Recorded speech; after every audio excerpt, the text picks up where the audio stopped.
Yo, what's up, guys?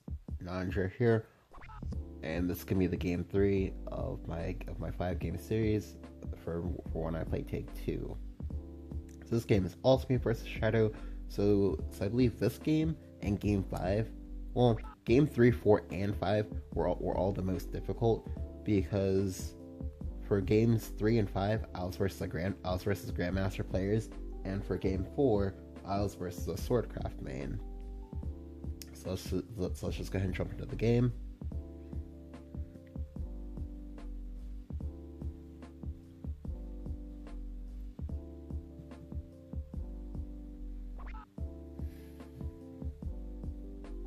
Additionally, for this guy, he was Selector Supreme.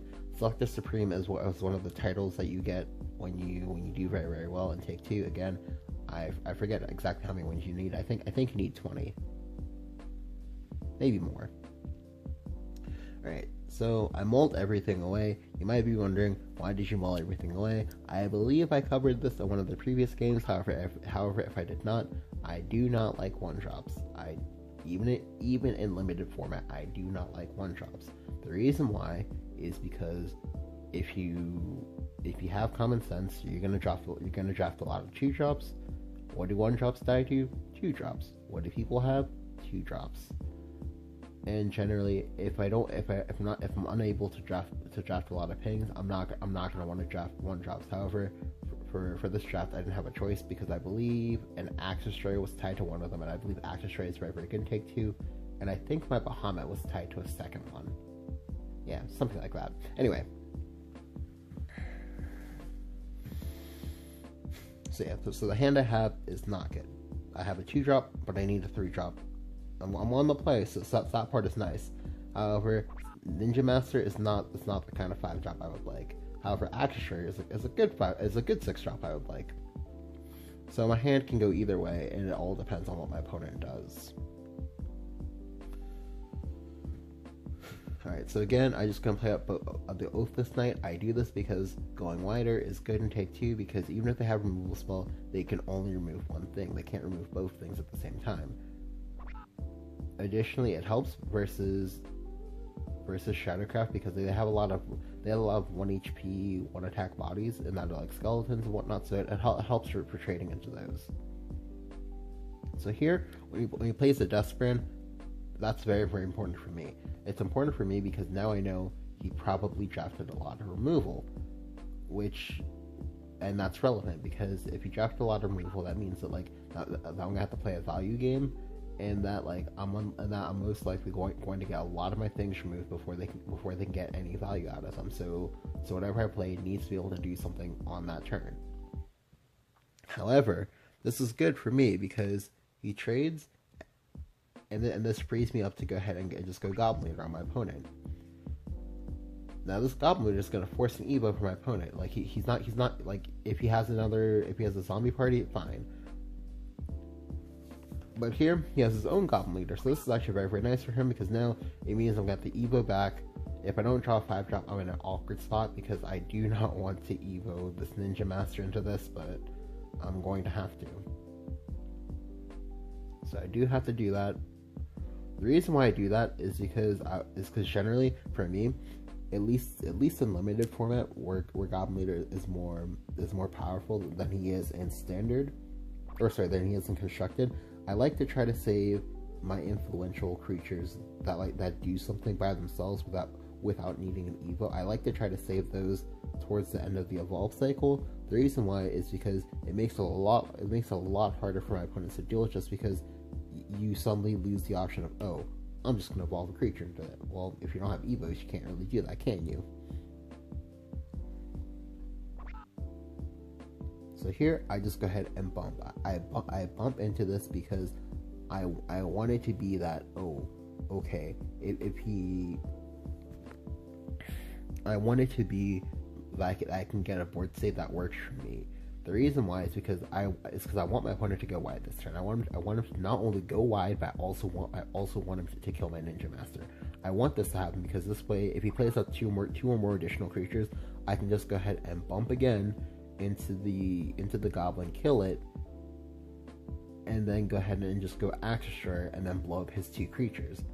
and that'll be very nice for me. It'll be a good use of my last Evo, because then I'll have a 7/X creature in play.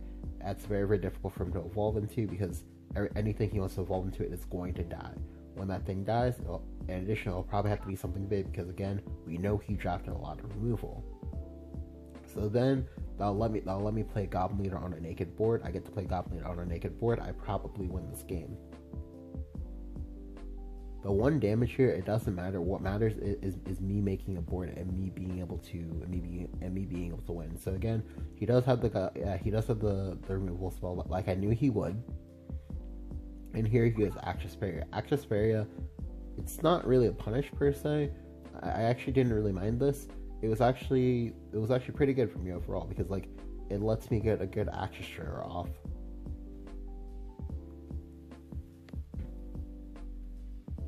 So now I have a 7/4. He can evolve a 2-drop into me, but again, we know he doesn't have removal like that. So now he has to go Goblin Leader. He has to go Goblin Leader, evolve it, and then sacrifice it into this. That also cost him his last evolve point as well. So this is good for me. I'm in a really good spot, and I can just take this game home, because now this Council of Card Knights is going to give me a +2. It's going to let me make a board, and I have the Unica to heal off any damage he wants to do to me. Now the healing from the Unica is pretty trivial, because like this game is going to be decided way before that healing matters. So now he has to play a Ghost Rider. So now his 6-drop is going to die for free. I'm going to get to kill his 2-drop as well. I'm going to heal. I'm going to make a board at the same time. So now what I'm going to do is I'm going to get aggressive on my opponent. I'm just going to go Earthshock Ogre and just ping his face. I'm going to do that because it's very difficult for Shadow to remove a 6 HP creature unless he has Ghostly Grasp. He has Ghostly Grasp. Yeah, he has Ghostly Grasp. I'm sad now. If he didn't remove that, he was going to eat a lot of damage. He was going to die. Now, the issue with the draft that I have is that it's very good at board control. However, I have no storm damage whatsoever. The most storm damage I have is, I think, from this Council of Card Knights, I'm pretty sure. However, it doesn't matter, and he concedes. Like, I was able to wrench back the board. The Council of Card Knights is honestly backbreaking in take 2. Like, if you don't have an immediate answer for it, like say if you didn't draft like explosions or something like that, you're gonna have a tough time dealing with all of that. And I'm just able to just bully him out of the game. Like, and it honestly just came down to the Actress, which is way too big for him to handle. So he didn't have a creature that he could just like sacrifice his Actress into. And he lost the game off of that. Well, he lost the game off of that, plus me having some like additional good draws as well. But yeah, so this was game 3. Game 4 and game 5 will be out shortly. I'm still in the process of recording them. I've been kind of lazy. Well, I say lazy, but it's not really like lazy. Just that a lot of card reveals came out. A lot of new information about Shadowverse came out today. So I've been like discussing that with my friends on Discord and whatnot. So I've been like busy doing that. Anyway, hope you guys enjoyed. If you enjoyed the video, go ahead and leave a like. If you didn't enjoy it, go ahead and let me know why you didn't enjoy it down in the comments below. If you thought I made any misplays, again, perfect place to go ahead and tell me about that. And yeah, thank you guys for watching, and I'll catch you guys next time. See ya!